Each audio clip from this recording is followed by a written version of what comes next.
प्रिय छात्रों, सर्वेभ्यो नमो नमः।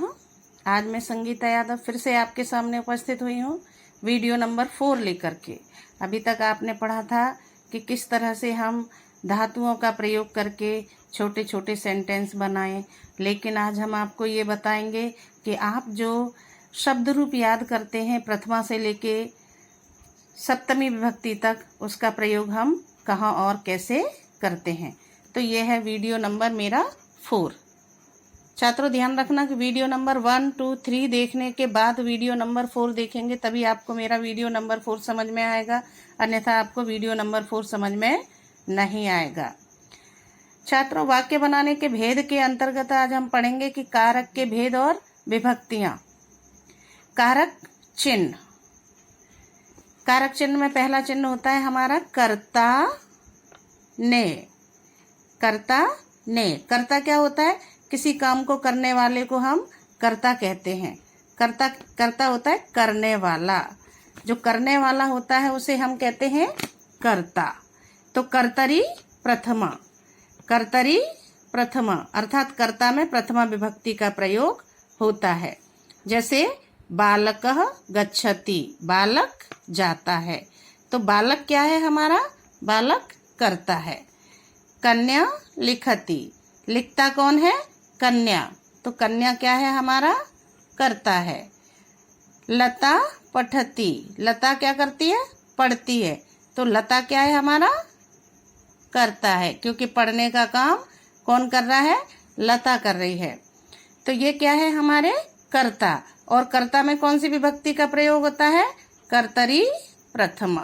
कर्ता में प्रथमा विभक्ति का प्रयोग होता है। अब कर्ता अगर एक वचन का है तो प्रथमा विभक्ति एक वचन, अगर कर्ता द्विवचन का है तो प्रथमा विभक्ति द्विवचन, और अगर कर्ता बहुवचन का है तो हमारी क्रिया प्रयोग होगी प्रथमा विभक्ति बहुवचन। तो ये था आपका कर्ता कारक प्रथमा विभक्ति, कर्तरी प्रथमा। अब हम आते हैं द्वितीया पे। अब हमने सीखा कि बालक के रूप हमने जो याद किए थे, बालकः गच्छति, बालक जाता है। अगर हमारा सेंटेंस हो कि 2 बालक जाते हैं तो हमारा सेंटेंस बनेगा बालकौ गच्छतः। अगर हमारा सेंटेंस हो कि सब बालक जाते हैं तो हमारा सेंटेंस बनेगा बालकाः गच्छन्ति। तो ये हमारी कर्ता में जो प्रथमा विभक्ति होती है वो कर्ता के वचन के अनुसार बदलेगी, एक वचन, द्विवचन और बहुवचन। अब हम आते हैं कर्म पर। कर्ता ने कर्म को। अब जो द्वितीय विभक्ति का रूप हम याद करते हैं, कर्ता ने कर्म को। बालकः बालकौ बालकाः, बालकम बालकौ बालकान। तो जो बालकम बालकौ बालकान जो होता है वो हमारा होता है द्वितीय विभक्ति का। और द्वितीय विभक्ति किस में आती है? कर्मणि द्वितीया। कर्म में द्वितीय विभक्ति का प्रयोग होता है। जैसे कि अब हम आपको बताते हैं कि कर्म होता क्या है। बालकः फलम खादति। अब बालक क्या है? कर्ता है। खादति क्या है? क्रिया है। और फलम क्या है? कर्म है। फलम क्या है?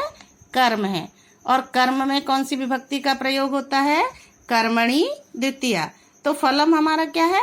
कर्म है, इसलिए फल में कौन सी विभक्ति का प्रयोग हुआ है? द्वितीया का। अब हम आते हैं नंबर 2, सेंटेंस नंबर 2।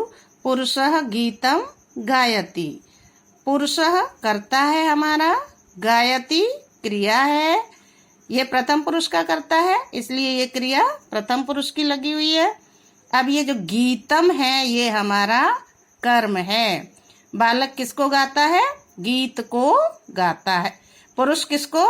गीत को गाता है। तो गीत में कौन सी विभक्ति? द्वितीया। बालकः फलम खादति। बालक किसको खाता है? फल को खाता है। तो फलम में द्वितीया, क्योंकि द्वितीय विभक्ति का चिन्ह होता है हमारा को। स पुस्तकम पठति।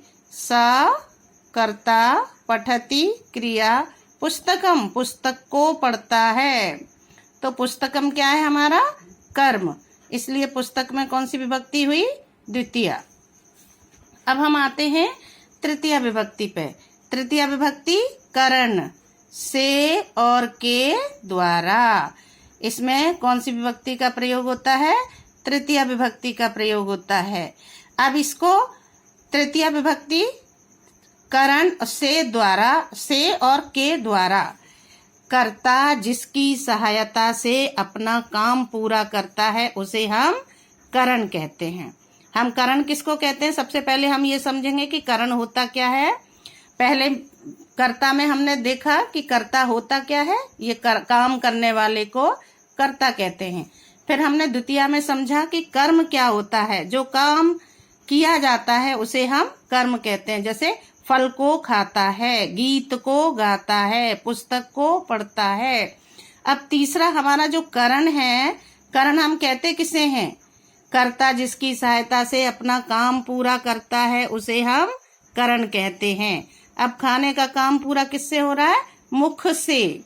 तो मुख क्या है? हमारा करण है। और मुख में कौन सी विभक्ति है? तृतीया। तो स हमारा कर्ता है, खादति हमारी क्रिया है और मुख हमारा क्या है? करण, क्योंकि खाने का काम मुख की सहायता से हो रहा है। कर्ता जिसकी सहायता से अपना काम पूरा करता है उसे हम करण कहते हैं। सा हस्तेन लिखति, हस्तेन लिखति, लिखति क्या है? क्रिया है। और लिखने की क्रिया किससे हो रही है? हाथ की सहायता से हो रही है, इसलिए ये हस्तेन क्या है? हमारा कर्म है। अब गच्छति जाता है, किससे? बस यानेन, बस से जाता है। तो जाने का काम किससे हो रहा है? बस से हो रहा है, इसलिए बस में कौन सी विभक्ति है? तृतीया विभक्ति है। तो खाने का काम मुख की सहायता से हुआ, इसलिए मुख में तृतीया विभक्ति आई। लिखने का काम हाथ की सहायता से हुआ, इसलिए हाथ में तृतीया विभक्ति। और जाने का काम बस की सहायता से हुआ, इसलिए बस में तृतीया विभक्ति। तो हमने क्या पढ़ा? तृतीया विभक्ति, करण, कारक, तृतीया विभक्ति। तृतीया विभक्ति आती कब है? जिसकी सहायता से कर्ता अपना काम पूरा करता है, जिस साधन से कर्ता अपना काम पूरा करता है उसमें हम तृतीया विभक्ति का प्रयोग करते हैं। अब हम आते हैं चतुर्थी विभक्ति। चतुर्थी विभक्ति का प्रयोग कहाँ होता है? संप्रदान कारक चतुर्थी विभक्ति। संप्रदाने चतुर्थी, के लिए के अर्थ में जो हमारा कारक चिन्ह प्रयोग होता है वो होता है चतुर्थी विभक्ति का। अब के लिए, इसके सेंटेंस देखेंगे हम। छात्रः पठनाय गच्छति, छात्र पढ़ने के लिए जाते हैं। गच्छन्ति, छात्राः पठनाय गच्छन्ति। छात्र किसके लिए जाते हैं? पढ़ने के लिए जाते हैं, इसलिए पठनाय में कौन सी विभक्ति लगी है? चतुर्थी विभक्ति। क्रीडनाय उद्यानम गच्छति, खेलने के लिए, किसके लिए? खेलने के लिए। तो के लिए चिन्ह आया, इसलिए क्रीडनाय में कौन सी विभक्ति लगी? चतुर्थी। अब वृक्षा परोपकाराय फलंती, पेड़ परोपकार के लिए फल देते हैं। पेड़ किसके लिए फल देते हैं? परोपकार के लिए फल देते हैं, इसलिए परोपकार में कौन सी विभक्ति का प्रयोग हुआ है? चतुर्थी विभक्ति का। तो ये हमने अभी क्या पढ़ा? संप्रदाने चतुर्थी, के लिए के अर्थ में चतुर्थी विभक्ति का प्रयोग होता है। अब हम आते हैं पंचमी विभक्ति, अपादान। अपादान से, अलग होने के अर्थ में। अब से द्वारा आपने तृतीया में भी पढ़ा था, लेकिन वो अलग होने के अर्थ में नहीं था, उसकी सहायता से कर्ता अपना काम पूरा कर रहा था। लेकिन यहाँ जो से आया है, ये से हमारा आया है अलग होने के अर्थ में। तो अपादान से, अलग होने के अर्थ में कौन सी विभक्ति का प्रयोग होता है? पंचमी का। पंचमी का प्रयोग होता है, तो उसके सेंटेंस हम देखते हैं। वृक्षात पत्राणि पतन्ति, पेड़ से पत्ते गिरते हैं। तो पत्ते किससे गिरते हैं? पेड़ से गिरते हैं। तो पेड़ से अलग हो रहे हैं पत्ते, तो पेड़ से पत्ते अलग हो रहे हैं, तो वृक्ष में कौन सी विभक्ति आ गई? पंचमी। अब स विद्यालयात आगच्छति, स हमारा कर्ता है और आगच्छति हमारी क्रिया है, और आता कहाँ से है? विद्यालय से। तो वह विद्यालय से आता है, विद्यालय से अलग हो रहा है, इसलिए विद्यालय में कौन सी विभक्ति का प्रयोग हुआ है? पंचमी विभक्ति का प्रयोग हुआ है। पुस्तकालयात पुस्तकम आनयति, अब पुस्तकालयात पुस्तक से पुस्तकें लाता है, तो पुस्तक कहाँ से अलग हो रही है? पुस्तकालय से अलग हो रही है, इसलिए पुस्तकालय में कौन सी विभक्ति का प्रयोग हुआ? पंचमी का। तो पंचमी विभक्ति का प्रयोग कहाँ होता है? अलग होने के अर्थ में। अब हमारी आती है षष्ठी विभक्ति। षष्ठी विभक्ति का चिन्ह होता है कारक चिन्ह का, की, के। ये हमारा होता है संबंध बोधक। का, की, के जो कारक चिन्ह है वो किसको दर्शाते हैं? संबंध को दर्शाते हैं। एग्जाम्पल लेके पढ़ते हैं। श्याम का रवि, श्यामस्य भ्राता रवि अस्ति। श्याम का भाई कौन है? रवि है। रवि किसका भाई है? श्याम का। तो श्यामस्य में कौन सी विभक्ति आई?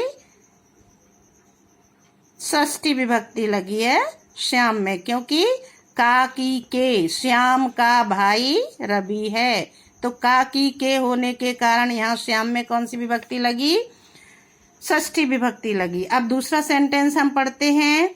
सा मम माता अस्ति, वह मेरी माता है। वह किसकी माता है? मेरी माता है, इसलिए मम में कौन सी विभक्ति लगी है? षष्ठी विभक्ति का प्रयोग हुआ है। नरेशः श्यामस्य मित्रम अस्ति, नरेश किसका मित्र है? श्याम का मित्र है, इसलिए का, की, के चिन्ह होने के कारण श्याम में कौन सी विभक्ति आई है? षष्ठी विभक्ति आई है। अब हम पढ़ते हैं सप्तमी विभक्ति। अधिकरण में और पर, इसमें कौन सी विभक्ति का प्रयोग होता है? सप्तमी विभक्ति का प्रयोग होता है। और सप्तमी विभक्ति अधिकरण, इसका कारक चिन्ह क्या है? में और पर। फॉर एग्जाम्पल, सा गृहे वसति, वह घर में रहता है। तो घर में रहता है, तो मैं चिन्ह घर में आया, इसलिए घर में कौन सी विभक्ति है? सप्तमी। वानराः वृक्षे तिष्ठन्ति, बंदर कहाँ रहते हैं? पेड़ पर। तो पर चिन्ह होने के कारण यहाँ पर आई है हमारी सप्तमी एक वचन। और खगा नीडेषु वसंती, पक्षी कहाँ रहते हैं? घोंसलों में रहते हैं। मैं चिन्ह होने के कारण यहाँ हमारी आई है सप्तमी विभक्ति। तो ये आपने क्या समझा? आपने समझा है कारक के भेद व विभक्तियां। इसके बाद वाले वीडियो नंबर 5 में हम पढ़ेंगे कारक उपपद विभक्ति। जब हम उपपद विभक्ति का प्रयोग करेंगे तो कारक चिन्ह हमारे थोड़े से भिन्न इतर हो जाते हैं। हम वहां पर विभक्तियों की, वहां पर कुछ अलग रूल और रेगुलेशन होते हैं, और वहां उनको जब हम याद करते हैं और उनको लगा करके जब हम सेंटेंस बनाते हैं तो हमारी विभक्तियों का प्रयोग दूसरी तरह से होता है। तो इसको हम पढ़ेंगे वीडियो नंबर 5 में। प्यारे दोस्त, प्यारे बच्चों, मुझे उम्मीद है कि मेरा ये वीडियो आप देख करके अच्छे से लाभान्वित होंगे। प्यारे बच्चों, इसको शेयर करना, सब्सक्राइब करना और लाइक करना, ताकि इसके आने वाले वीडियो आपके पास अच्छे से पहुंच जाएं। धन्यवाद।